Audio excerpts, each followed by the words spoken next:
오늘 어머니 주일입니다. 어머니 주일 말씀 지나기 전에 난센스 퀴즈 하나 드리겠습니다. 이 센스가 있으면 못 맞추는 겁니다. 자, 성경 퀴즈인데 구약에서 가장 행복했던 여인이 누구였을까요? 구약에서 가장 행복했던 여인 하와. 왜? 시어머니가 없었으니까. 사실인데 난센스. 그럼 이제 또 신약에서 가장 행복했던 여인은 누구였을까? 성모 마리아. 왜? 며느리가 없었으니까. 우리 가톨릭에는 성모 마리아는 예수님 한 분만 동정녀 탄생을 하고 나머지 그 야곱, 요셉, 유다는 인정 안 하거든요. 그러니까 이제 예수님이 결혼 안 했으니까 며느리 없죠. 이게 우리나라 이제 전통 고부 갈등. 외국인들은 이런 게 좀 약한데 우리 한국에서는 참 이상하게 시어머니와 며느리 갈등이 참 많았습니다. 요즘은 좀 그런 얘기 덜 들리는데 어쨌든 이 갈등이 많은데 그런데 한 분 한 분 살펴보면 다 좋은 분이에요. 시어머니 왜 이런 말 있잖아요. 시어머니 얘기 들으면 다 맞고 며느리 얘기 들으면 다 맞습니다. 근데 이 두 분이 이제 같이 이제 이 관계상에 안 맞는 관계상에 안 맞아서 어렵지. 그러나 공통적인 건 뭡니까? 시어머니도 어머니고 며느리도 어머니예요. 그래서 이 얘기를 들어보면은 쭉쭉쭉 다 맞고 어머니로서 다 위대함이 있는 겁니다. 오늘 어머니 주일을 맞이하여서 우리 이 어머니를 공경하라. 그러니까 정확히 말하면 부모를 공경하라는데 어머니 주일이니까 오늘 아버지는 살짝 좀 빼고 요 뺀 아버지는 아버지 주일 때 우리가 같이 또 우리 복이라고. 그러니까 어머니를 공경하라는 이 내용이 십계명에 나오잖아요. 그것도 십계명의 5번째 계명인데 5번째 계명은 사실은 사람에 관련된 계명 가운데서 첫 번째입니다. 그죠? 첫 번째에서 1번에서 4번까지는 하나님 계명, 5번에서 6번까지는 사람 계명인데 사람 계명의 첫 번째가 어머니를 공경하라, 부모를 공경하라 그거였습니다. 이게 얼마나 귀한 명령인지 그리고 우리가 반드시 이 명령에 순종해야 됨을 우리가 알 수 있습니다. 자, 먼저 잠언 14장 1절을 제가 먼저 한번 읽어드리겠습니다. 잠언 14장 1절에 이렇게 되어 있습니다.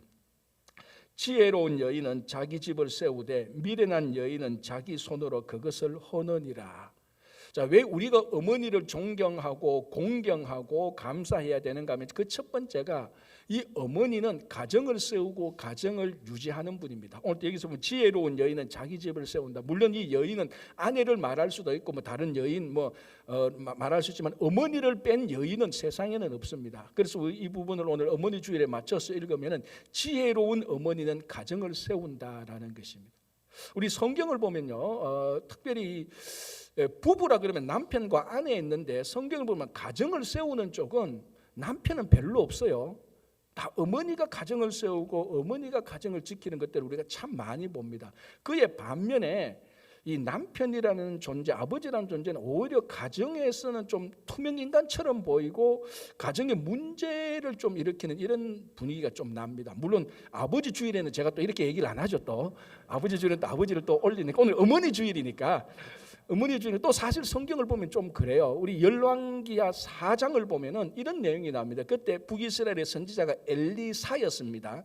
엘리야의 후계자 엘리사였는데 이 엘리사가 사실은 우리말로 요즘 우리로 말하면 신학교 학장이었습니다. 그때 선지자, 선견자 이런 사람들 훈련시키는 대가 있었는데 거기에 있던 한 선지자 후보가 죽었습니다. 그런데 이 선지자 후보가 결혼을 한 사람이에요. 그러니까 그 아내가 있었는데 죽었는데 또 그 가정에 자녀가 2명이 있었습니다. 그러니까 이제 이 여자로 볼 때는 이제 과부가 된 거죠. 자, 이 과부란 말이 나쁜 의미가 없습니다. 성경에 과부라고 되어 있으니까 그 말 그대로 중립적인 언어로 사용합니다. 그러니까 그러니까 이 여자가 과부가 된 거죠. 아들 2. 그런데 이 아버지가 죽으면서 곱게 죽지 않았어요. 빚을 남기고 죽었어요. 많이. 그러니까 채무자가 와서 빚을 달라고 하니까 과부가 무슨 그 돈이 있습니까? 돈 없다 하니까 이 자녀 2을 데리고 가버렸습니다. 그래서 자녀를 찾으려면 이 채무자에게 빚을 갚아야 돼요. 그러니까 그 당시 엘리사 선지자 때 이 과부가 경제적으로 어떤 경제적인 활동을 할 수 있는 그런 활동이 전혀 없던 때였습니다. 그렇다고 해서 받은 재산이 아무것도 없습니다. 요즘 우리말로 하면 진짜 그 가정이 폭삭 무너지게 될 그런 형편입니다. 아마 요즘 개성 있는 똑똑한 여자였던 것 같으면은 이거 뭐 다 깨끗하게 정리했을 겁니다. 남편도 죽고 뭐 남편한테 물려받은 게 빚이고 이 빚 때문에 자녀들 다 어디 갔으니까 이때다 다른 사람 만나자 그렇게 했을 사람도 많을 거예요. 그래서 그렇게 해서 가정이 뭐 아주 쉽게 요즘 없어지지 않습니까? 그런데 이때 이 여인이 포기하지 않고 가정을 지키기로 결심을 합니다. 그래서 어떻게 하는가 하면 엘리사에게 옵니다. 사정을 얘기합니다. 이렇고 했는데 내가 어떻게 하면 좋으냐? 좀 제가 해석하자면 내가 가정을 깰 수는 없고 가정을 지켜야 된다. 그런데 내가 가정을 지키려면 우리 자녀를 찾아왔는데 돈이 하나도 없다. 빚을 갚아야 된다. 엘리사 선지자는 제가 어떻게 하면 좋겠습니까? 가정을 지키려고 선지자에게 찾아옵니다. 그러니까 엘리사 선지자가 뭐라고 말합니까? 그럼 집에 남은 게 뭐냐? 하니까 집에 남은 게 딱 하나 있었어요. 뭔가 하면은 기름 한 그릇이 있었습니다. 기름 한 그릇이 있습니다. 하니까 선지자가 뭐라고 말하면 그러면은 동네에 다니면서 동네에는 그릇을 다 가지고 오라. 작은 그릇 말고 적당히 가지고 오지 말고 다 그릇을 가져오라. 그래 그릇을 다 빌려왔죠. 다 빌려온 다음에 그 빌려온 그릇에 기름을 부으라라고 말합니다. 그냥 기름 한 그릇인데 한 그릇에 부으니까 또 기름이 남잖아요. 또 기름을 붓고 그렇게 기적이 일어나는 겁니다. 그러니까 그 빌려온 그릇에 기름을 다 붓습니다. 선지자가 말합니다. 이 기름을 팔아서 판돈을 가지고 너희 자녀도 찾고 남은 돈 가지고 앞으로 생활을 하라. 그게 열왕기하 4장에 나오는 겁니다. 그래서 이 무너질 수밖에 없었던 깨어질 수밖에 없었던 버려도 괜찮을 가정을 이 한 여인이 과부가 가정을 지키고 세우고 나가는 겁니다. 자, 성경에 우리 구약 성경에 이런 얘기들이 심심찮게 나옵니다. 희한하게 남자들은 어디 갔는지 몰라요. 있어봤자 오히려 더 도움이 안 되는 그런 경우들도 꽤 있습니다. 그래서 여러분 이 어머니가 가정을 세우고 가정을 붙듭니다. 여러분 그 21세기 지금 우리가 사는 21세기에 가장 큰 몇 가지 중요한 문제가 있습니다. 뭐 예를 들자면 자연재해 문제, 뭐 전쟁, 테러 문제, 기후 문제 이런 게 다 있지 않습니까? 그 중에 하나가 뭔가 하면은 가정 붕괴입니다. 가정 붕괴. 이 가정이 무너지는 게 21세기에 앞으로 큰 이슈가 남을 겁니다. 이제 앞으로 77년 남았잖아요. 우리 2023년 살고 있으니까 지금 뭐 가정 문제가 뭐 얼마나 많습니까?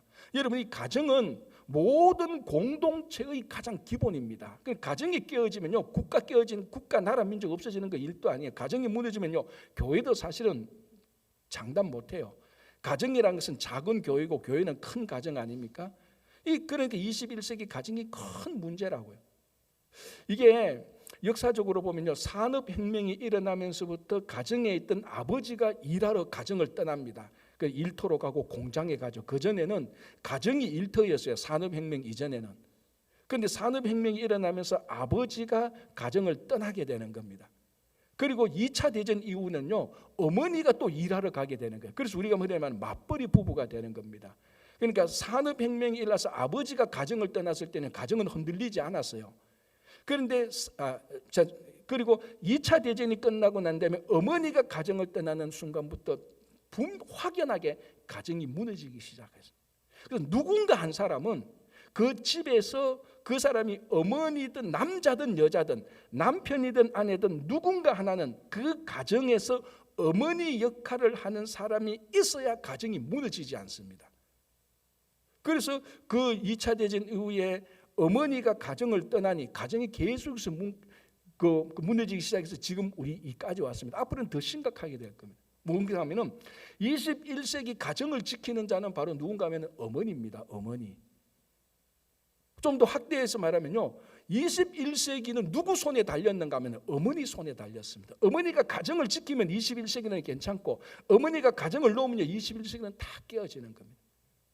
그러니까 이 어머니의 역할, 가정을 지키는 어머니, 존중해야 되고 공경해야 되고 지금까지 지켜온 모든 세상의 어머니들에게 우리는 감사를 드려야 되는 겁니다. 여러분 잠언서는 그 지혜의 책 아닙니까? 그 지혜의 책 마지막은 한 현숙한 여인의 아주 그 모델을 제시하면서 끝납니다. 그 현숙한 그 여인에 대하여서요, 이 잠언 31장 23절이 이렇게 기록하고 있습니다. 그의 남편은 그 땅의 장로들과 함께 성문에 앉으며 사람들의 인정을 받으며, 그러니까 그의 남편, 그 현숙한 여인의 남편은 성문에 가서 많은 사람들에게 인정을 받습니다. 왜? 이 현숙한 여인이 자기 남편을 잘 세워줘서, 마치 말하면 바보온달과 평강공주처럼 평강공주가 자기 남편을 잘 세워서 장군 만드는 것처럼 그런 뉘앙스가 좀 있습니다. 자, 27절 볼게요. 자기의 집안일을 보살피고 게을리 얻은 양식을 먹지 아니하나니. 집안을 잘 보살펴요. 자, 그리고 28절. 그의 자식들은 일어나 감사하며 그의 남편은 칭찬하기를 덕행 있는 여자가 많으나 그대는 모든 여자보다 뛰어나다. 자, 27, 28, 29에 나오는 이 여인이 현숙한 여인인데 어떤 모습입니까? 가정을 지키고 가정을 세우고 가정을 이끌어가고 있는 여인의 모습입니다. 그게 잠언서에서 잠언이 말하고 있는 지혜, 그 지혜가 한 여인에게서 나타났는데 이 여인의 모습을 보니까 어머니의 모습이 확연하게 보이는 거예요. 그래서 우리가 이렇게 결론을 내야 됩니다. 잠언의 지혜는 어디에 있느냐? 어머니를 보라.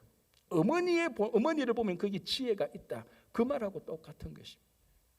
그래서 이 어머니들이 지금까지 가정을 지키고 있었기 때문에 지금 이까지 왔고, 앞으로 어머니가 가정을 지킨다면 21세기도 잘 넘어갈 수 있는 겁니다. 자, 또 하나 어머니가 존중받아야 될 이유는요, 어머니가 자녀 교육을 시킵니다. 아버지는 자녀 교육에 별로 상관이 없는 것 같아요. 성경을 봐도 그래요. 자, 그래서 여러분 아시다시피 유대인은 어머니가 유대인이어야 그 자녀들도 유대인인 것이 전통입니다. 그게 전통. 그러니까 아버지가 이방이든 아버지가 유대인은 그거는 두 번째고, 어머니에 따라서 유대인이 결정되지 않습니까? 그러면 왜 어머니에 따라서 그 자녀들이 유대인인가를 왜 결정되십니까? 어머니가 뭐 힘이 세서 그렇습니까? 뭡니까? 똑똑해서 그렇습니까? 아니죠. 어머니가 교육을 시키기 때문에 그렇습니다. 유대인들은 누가 자녀 교육을 시키느냐에 따라서 유대인의 정체성을 결정하는 겁니다. 그걸 어머니가 하니까, 어머니가 자녀들을 교육시키니까 어머니가 유대인의 표범이 되는 겁니다. 그래서 어머니가 유대인이면 자녀도 유대인이에요. 이렇게 보면은 우리 한국도 좀 비슷한 것 같아요. 우리 한국도 가만히 보면요, 이 어머니가 자녀 교육을 참 많이 담당하잖아요. 우리 이민사회에 보면은 우리 한국 그 이민사회 우리 한국 자녀들이 참 똑똑하지 않습니까? 제가 전번에 보니까 그 캘리포니아 쪽에 한 가정, 조그만 교회의 그 목사님 가정이다. 그 교회 목사님까지 딸이 셋인데 딸 셋이 다 하버드를 갔대요. 그 지역에 하버드 하나만 가도 뭐 플랜카드 붙고 그러는 그 지역에 언론이 나는데, 한 가정에 딸 셋인데 딸 셋이 다 하버드 갔어. 뭐 세상적으로 보면 진짜 교육 잘 시킨 거죠. 참 좋은 일이에요, 그죠? 뭐 정말 여러분들 자녀가 다 그렇게 다 됐으면 다 좋겠어요, 정말 저도. 그리고 또 다른 언론을 보니까 또 여기는 1남 2녀인데 마지막 애가 하버드 갔고 나머지 구의 첫째 둘째는요 뭐 아이비 리브급의 대학교 가서 장학금을 다 받았어요, 3명이. 그런데 장학금 받은 액수가 100만 불이 넘는데요. 그래서 그 엄마 별명이 100만 불의 어머니래. 그런데 이런 자료들을 쭉 보고 이런 신문을 보면요, 한 가지 공통점이 있어요. 뭔가 하면요, 그런 기사를 쓰는 그 기자들이 가서 아버지를 안 만나, 엄마만 만나. 아버지도 뭔가 일을 했을 건데 그 가정을 쭉 이루면 아버지가 계셔, 그 집에는. 그런데 아버지는 싹 무시. 엄마 만나서 어떻게 자녀를 잘 교육시켰어요 하면 엄마가 술술술술 얘기를 다 해. 아버지는 옆에서 입 다물고 가만히 있어요. 왜? 엄마가 자녀 교육시켰거든. 그리고 책을 내는데요, 아버지 이름으로 책 안 내요. 엄마가 책을 내. 왜? 그러니까 이렇게 가만히 보니까 우리 한국 사람들도 사실 자녀 교육을 엄마가 많이 담당하는 것 같아요. 실제로 그렇게 하고 있고. 그래서 이 어머니가 왜 존중받아야 되는가 하면요, 이 자녀들을 교육시키기 때문에 어머니들은 존중받아야 됩니다. 그리고 다음 세대, 아까 말씀드렸지만 21세기의 가정을 지키는 것이 어머니의 손에 달린 것처럼 똑같은 맥락으로 다음 세대 자녀들이 어떻게 살아갈 것인가를 결정짓는 것이 어머니의 교육에 달린 겁니다. 어머니 손에 달린 겁니다. 어머니 얼마나 위대하고 얼마나 어머니 진짜 존중받고 공경받고 감사받아야 될 사람이 확실한 겁니다.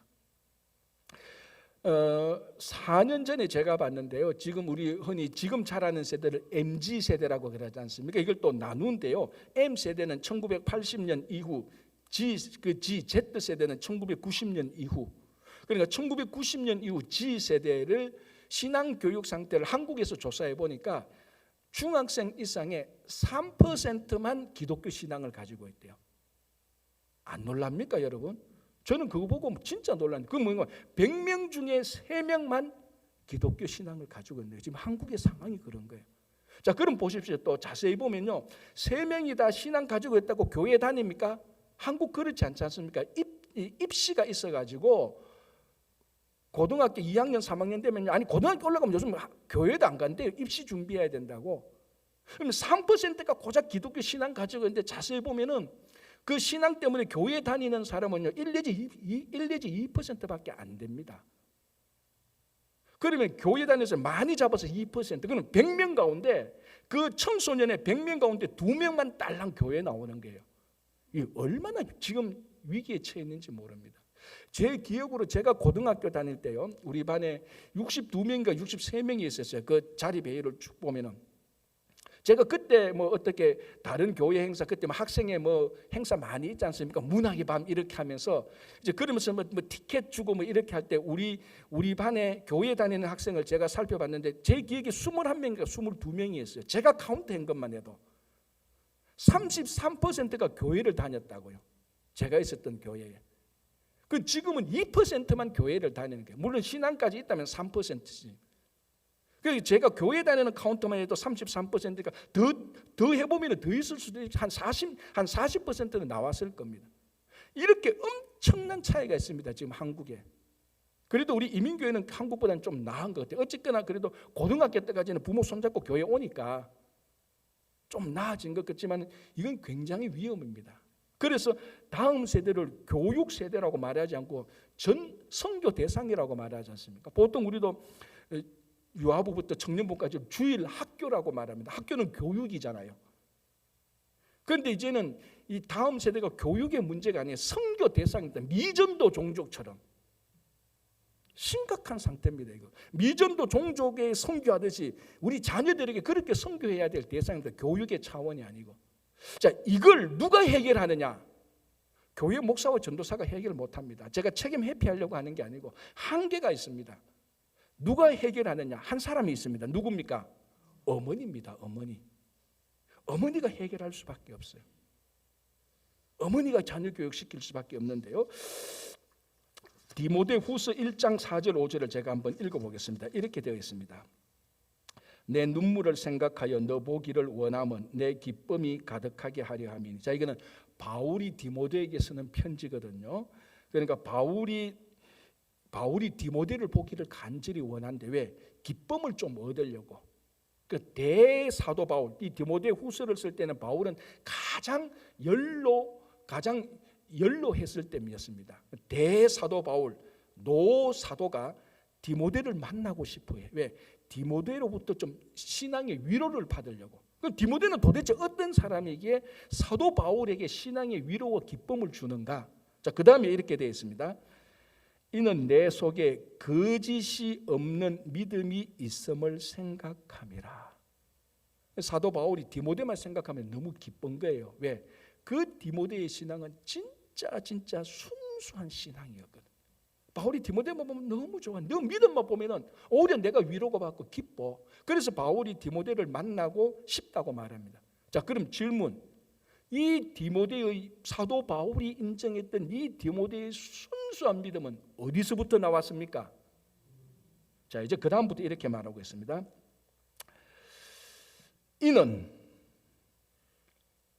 이 믿음은 먼저 내 외조모 로이스와 내 어머니 유니게 속에 있더니 내 속에도 있는 줄을 확신하노라. 바울이 감탄했던, 바울이 위로를 받고 기쁨을 가지고 있었던 디모데의 믿음이 누구로부터 왔다고요? 어머니로부터 왔어요. 그 어머니의 이 믿음은 누구로부터입니까? 이 어머니의 어머니 디모데의 외할머니로부터 온 거예요. 자, 믿음이 흘러가는 플로우 차트가 보이죠? 외할머니 로이스가 있고 어머니 유니게가 있고 디모데가 있어요. 신앙교육이 이렇게 어머니를 통해서 디모데까지 왔다는 거예요. 그리고 바울이 감탄했던 이 디모데의 믿음의 이 믿음 신앙교육을 누가 시켰느냐? 어머니가 시켰고, 이 어머니는 누가 시켰냐? 어머니의 어머니가 시켰다는 겁니다. 가장 전형적으로 자녀를 잘 신앙교육시킨 케이스가 바로 여기 나옵니다. 그래서 지금 이 시대에 우리 어머니들이 이 로이스와 유니게와 같은 이런 교육을 시킬 때 디모데와 같은 자녀들을 계속해서 우리가 인물들을 키워내야 되는 겁니다. 그래야 다음 세대가 살아나는 겁니다. 그게 누가 있냐? 어머니밖에 없습니다. 그래서 여러분들이 정말 위대한 어머니라는 것은 나라를 구하기 전에 자녀를 교육시키는 것, 신앙 교육을 시키는 게 정말 위대한 어머니죠. 자, 마지막으로 하나 더 보겠습니다. 우리가 왜 어머니를 존중해야 되느냐 하면은 어머니에게만 있는 그 모성, 그것 때문에 우리가 존중하는 겁니다. 다른 말로 하면은 어머니는 그냥 어머니이기 때문에 존중하고 공경하고 감사를 드리는 겁니다. 제가 앞에 두 가지 이유를 말했죠. 첫 번째는 뭡니까? 가정을 세우고 가정을 지키기 때문에 우리는 그분을 공경해야 된다. 두 번째는 자녀 교육을 시키기 때문에 공경해야 된다.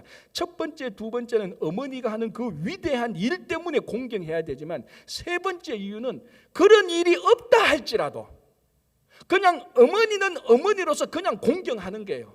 어머니가 잘났든 못났든, 어머니가 뭐 어떤 사람이든, 어머니가 내 교육도 잘 못 시켜 주었다 한다 할지라도 어머니는 어머니로서 그냥 존중받고 공경받는 거예요.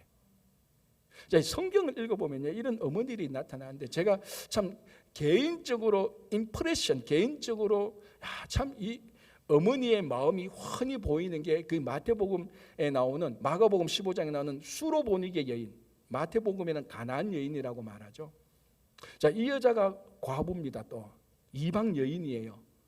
자, 예수님 당시에 이방 여인, 과부 그러면 가장 계층적으로 따지면 가장 낮은 곳에 있죠. 그런데 게다가 딸이 하나 있는데 이게 흉악한, 성경에 나온 글대로 말하면 흉악한 귀신 들려서 미친 여자예요. 얼마나 부끄러워요. 그러니까 여러분 보시면 딸이 있는데 귀신 들려서 그럼 미쳤어. 날뛰어. 과부야, 이방 여자야.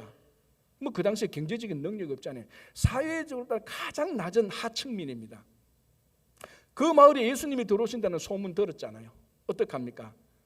그대로 사람들이 뭐 예수님 가는데 그대로 앞에 나와서 다윗의 자손이야, 나를 불쌍히 여기소서, 내게 딸 있는데 흉악한 귀신이 들려서 미쳐 날뜁니다. 고쳐주소서. 여러분, 이게 사람이 할 수 있는 일입니까? 여러분, 우리 한국 문화도 체면 문화잖아요. 우리도 집안에 안 좋고 부끄러운 일 밖으로 내는 거 되게 싫어합니다. 미국 사람들은 체면 문화가 아니기 때문에 스스럼없이 우리보다 더 잘 얘기하는데 우리는 그렇지 않습니다. 우리는 체면 문화이기 때문에요, 가정의 나쁜 일, 자기 프라이버시 같은 걸 밖으로 절대로 얘기 안 합니다. 부끄러워서. 유대인도 똑같아요. 유대인들이 가장 부끄럽게 생각하는 게 수치, 가장 좋게 생각하는 게 명예입니다. 우리하고 굉장히 흡사해요.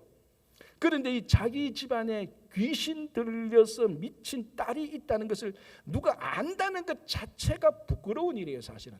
그런데 그거를 자기가 거리에 나가서 많은 사람인데서 자기 입으로 공적으로 얘기를 하는 거예요. 우리말로 하면은, 우리 보면 저 정신 나간 사람이에요, 진짜로. 그런데도 왜 그렇게 제가 이렇게 말하는가 하면, 그렇게 말하는 데는 수치와 모멸과 멸시를 감당해야 되는 거예요. 왜 그렇게 합니까? 자기 딸 하나 고쳐보려고, 예수님한테 한번 고쳐보려고. 예수님이 사람 고친다는 소문 들었거든. 그럼 예수님이 고칠 수 있겠다는 확신이 들었거든. 귀신 들린 내 딸 이거 한번 고쳐보려고 그 앞에 나가는 겁니다. 자, 그러니까 예수님이 어떡합니까? 일체 대꾸 안 합니다. 그냥 가던 길 가는 겁니다. 그러니까 이 여인이 어떡합니까? 계속 따라가면서 고쳐주셔서 낫게 했겠죠. 누가 제일 귀찮았습니까? 제자들이 제일 귀찮았어요. 예수님한테 갑니다. 예수님, 주님, 저 여자 아까부터 계속 따르는데 좀 해보세요. 우리 말도 안 들어요. 예수님 고쳐주든지 잘 설득해서 돌아가든지 하면 다음에 오라고 말씀하는데 좀 해주세요. 하니까 예수님이 또 뭐라고 말합니까? 나는 이스라엘의 잃어버린 양 외에는 보냄을 받지 않았다. 알듯 말듯한 얘기를 하는데 핵심은 뭡니까? 저 이방 여인 안 고치겠다는 말이에요. 참 이 애매한 상황을 얘기하는 거예요. 자, 그리고 난 다음에 이제 그리고 거절했습니다. 그러니까 또 여인은 계속 따라갑니다. 뭐 이미 한번 수치 당했는 거 끝까지 갑니다. 그대로 직진하는 거예요. 그리고 예수님께서 이렇게 말합니다. 야, 주인의 이 자녀들의 떡을 취해 가지고 개에게 안 준다라고 말합니다. 여러분, 이거는 이방 여인이 유대인에게 들을 수 있는 가장 모멸의 욕입니다. 욕. 유대인들이 이방인을 욕할 때 가장 심하게 하는 욕이 뭔 줄 압니까?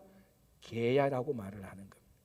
지금 예수님이 이 여인에게 그렇게 개라고 말합니다. 이게 뭐하고 같은 줄 압니까? 여러분들이 목사님 우리 딸이 좀 감기 걸려서 아픈데 좀 기도 한번 해주세요. 그러면 제가 막 쌍욕을 해가면서 여러분 쫓아낸 거하고 똑같은 거예요, 진짜로. 그럼 여러분들 평생 저한테 상처가 입을 거예요. 그리고 그런 사람 목사로도 인정 안 할 거 아닙니까? 그죠? 지금 그 일을 하고 있는 겁니다. 예수님께서 이해하지 못한 일을 하고 있어요. 어쨌든 그러면은 개라고 말하는데 이 여인이 어떻게 합니까? 주여 홀소이다. 개도 주인의 상에서 떨어지는 부스러기는 먹지 않습니까?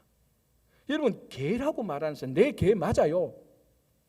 떡 부스러기라도 좀 주세요. 이 말이 뭡니까? 내 딸 그래도 고쳐달라는 거예요. 예수님께서 그 말을 듣고 네 믿음이 너를 구했다. 그 딸이 네 믿음대로 그 딸이 고쳐질 것이라 해서 그 여인의 딸이 고쳐지는 겁니다. 여러분, 여기에서 이 과정 한 번, 두 번, 세 번, 네 번, 다섯 번 자세히 따져보면요, 이 여인이 당한 수치는 한 너댓 번이 나와요. 과정마다 한 번 또 위축되거나 물러나거나 안 되겠다 불평 없습니다. 아까 말한 그대로 직진입니다. 이게 가능합니까? 한 여자가 가능해요? 불가능해요, 사실은. 그런데 가능할 수 있던 이유는 뭡니까? 이유는 딱 하나죠. 어머니니까 가능한 거예요. 어머니 외에는 그 누구도 이런 수치와 모멸을 감당할 수가 없어요. 딱 유일하게 어머니가 이 딸을 고치려고 누가 무슨 말을 해도, 개라고 말을 해도, 세상이 들을 수 없는 쌍욕을 해도 그거 듣고 가는 거예요. 왜? 어머니니까. 그 안에 있는 본능적인 모성이 작동하니까 그런 거예요. 그래서 결국 그 딸을 고쳐내는 겁니다. 이 모성 때문에 우리는 존중하는 거예요. 실제로 있었던 일인데, 이제 한국에서 미국 이민 와서 영주권 받고 시민권을 받았습니다. 그러니까 뭐 미국 시민이지 않습니까? 이게 90년도인가 몇 년도가 했던 한국하고 북한에서 가는 그 프로그램이 있었대요. 그래서 미국 시민이니까 북한을 갔습니다. 그래서 그 주어진 일정을 다 마치고 하루 딱 남았습니다. 하루 남아가지고 혹시나 해서 마침 그 일정 마친 데가 자기가, 이분이 이제 원래 이북에 있었던 분이에요. 혹시나 자기 고향이 근처인데 가면 자기 집이 있을까 호기심이 생기잖아요. 시간이 남으면. 그래서 가봤습니다. 가보니까 43년 만에 처음 가는 건데, 아무리 북한이라 그래도 뭐 약간 좀 변경이 있었는데 다 길을 찾아갈 수 있었대요. 찾아가고 자기 집에 딱 갔는데 하나만 바뀌었대. 초가 지붕이 슬레이트 지붕만 바뀌고 담하고 거의 다 똑같은 거예요. 그래서 문을 미니까 대문이 열리더래요. 대문을 열고 보니까 안채, 마당, 부엌, 뭐 화장실 있는 부분 43년 전하고 거의 흡사하대요. 자기 집에 왔으니까. 그래서 이분이 집이 다 참 정겨운 마음이 드는데 보니까 저 부엌 입구 봉당 있는 데에 한 노파가, 이거 뭐 쓰러졌는지 앉아 있는지 넘어지는지 모를 정도로 한 여인 노파가 있는 거예요. 그래서 이분이 자기 집 옛날에 있던 문이니까 이제 들어가서 문을 열고 들어가면서 저기 할머니 괜찮으세요? 하니까 할머니가 뭐 꾸벅꾸벅 졸고 뭐 하다가 눈을 겨우 떠요. 그래서 이제는 물어봤습니다. 할머니, 혹시 여기에 오래전에 살던 사람들을 아냐 하니까 누구 말하는 거예요. 43년 전에 살던 사람들 압니까? 라고 말하니까 내가 한 50년 이 집에서 살았어 라고 말하는 거예요. 그러니까 이 사람이 그래요 할머니? 그럼 혹시 기영이라는 사람을 아십니까? 하니까 그 말을 딱 듣는 순간 이 할머니가 얼굴이 확 펴지더만 금방 눈물을 글썽이는 거예요. 기영이 알지. 내 아들인데 6.25 때 죽었어 라고 이렇게 말하는 거예요. 이 사람이 기영인 거예요. 어머니하고 난리가 난 거예요. 제가 기영이 하니까 이게 안 믿는 거예요. 그러니까 이 어머니가 그렇게 다 죽어가는 노파가 힘이 나가지고 그 어머니라고 붙드는 그 아들의 그 한 60대 된 그 청년의 양복을 벗기는 거예요. 그리고 안에 있는 내 런닝셔츠를 벗고 등을 보는 거예요. 등에 보니까 자기 아들 별자리 그때 흉터가 있잖아. 아들을 확인하고 막 울고 불고 야단 난 거예요. 그래서 이제 그분이 이제 묻습니다. 어머니 아버지는 어떻게 됐네? 하니까 아버지가 그때 6.25 전쟁 나고 네가 전쟁통에 죽은 줄 알고 화병이 나서 너 죽고 난 다음에 사실은 안 죽은 거죠. 너 죽은 걸 화병 나서 그 다음에 죽고 너 누이와 네 동생도 공산당에 다 죽고 내 혼자 이 집을 50년 동안 지켰대 지금. 그 43년 동안 지킨 거죠. 그때 이후로 그러니까 50년 동안 사시니까. 그러면서 막 울고 불고 야단 나면서 이제 이 노파가 말합니다. 내 마지막 소원이 꿈속에라도 네 얼굴 하나 보는 걸로 내가 마음속에 있었는데 마침 어제 네가 내 꿈속에 나타났는데 지금 내가 보니까 네 얼굴이 기억이 안 나서 지금 그 얼굴을 기억하려고. 그냥 꿈속에서 분명히 봤는데 이제 뭐 이 할머니는 죽었다고 생각하니까 꿈속에라도 얼굴 한 번만 더 보려고. 그래서 내가 그거 기억하고 있는데 네가 왔구나. 우리말은 꿈이냐 생시냐 뭐 야단 난 거예요. 그런데 참 안타까운 것은 일정이 바로 그날 끝이에요. 이분은 다시 미국으로 돌아와야 돼요. 그래서 이제 이분이 어머니 제가 이제 미국 시민이니까 이제 다시 올 수 있어요. 그런데 지금은 가야 되고 내가 2개월 3개월 내에 티켓 끊어서 다시 오겠습니다. 어머니 그때 봅시다 라고 정말 아쉬운 이별을 했어요. 그래서 이분이 이제 미국 왔죠. 이제 그 티켓 끊고 이제 다시 이제 북한에 들어가서 어머니를 만나러 가는데 또 소문이 또 그 북한에서 그 연락했던 그 단체로부터 이제 연락이 온 거예요. 당신 어머니 죽었다고 돌아가셨다고. 언제라고 말하니까 그 다음날 돌아가신 거예요. 그 다음날. 여러분 한번 가만히 생각해 보세요. 이 어머니가 자기 죽은 아들 꿈속에라도 한 번 더 보려고 죽을 수밖에 없는 자기 육신을 붙들고 있었던 거예요. 사실은. 그게 사람이 그렇게 될 수가 없어요. 어머니 마음만 할 수 있는 거예요. 그래서 아들을 보는 순간에 놓으니까 바로 죽는 거예요. 여러분 아가서에 무슨 말이 있는가 하면 사랑은 죽음같이 강하고 어머니의 사랑은 죽음보다 더 강한 거예요. 그래서 이 노파가 마지막 한 번 기영이 얼굴 보려고 꿈속이라도 봤는데 어제 꿈속에 나타나서 그거 보려고 죽을 수밖에 없는 거의 자기 몸을 죽을 수밖에 없는 몸을 꽉 붙들고 있었는 거예요. 이건 보통 사람은 일반 사람은 못하죠. 그리고 그 다음에 보니까 놓으니까 바로 돌아가신 거예요. 이게 어머니의 마음이. 이것 때문에 우리가 존중하는 거예요. 어머니는 어머니로서 존중받고 공경받아야 될 분이에요. 그래서 세상의 모든 어머니 잘났다 못났다 그거 이유 하나 없습니다. 그냥 어머니로서 우리가 존중하는 거예요. 이 어머니의 사랑이 그대로 드러난 게 바로 십자가의 사랑입니다. 그래서 여러분들이 십자가의 사랑이 헷갈리거든 어머니의 사랑을 생각하면 돼요. 그 어머니의 사랑을 보면 십자가의 사랑이 보입니다. 무조건적인 사랑이 있지 않습니까? 그래서 여러분들 우리가 정말 이 오늘 어머니 주일을 맞이하면서 그 어머니 사랑 속에 나타난 하나님의 사랑을 경험하고 하나님의 사랑 속에 있는 또 어머니의 사랑을 경험하고 그리고 여기 앉아서 모든 어머니에게 부탁이 있다면 여러분 어머니의 손에 21세기가 달렸습니다. 여러분들이 가정을 세울 수도 있고 무너뜨릴 수도 있습니다. 여러분들이 가정을 지면 21세기를 살고 여러분들이 자녀 교육을 시키려면 앞으로 미래는 환하게 밝아올 겁니다. 그래서 여러분들이 로이스와 윤희계와 같은 귀한 어머니가 되기를 간절히 바랍니다. 기도하겠습니다.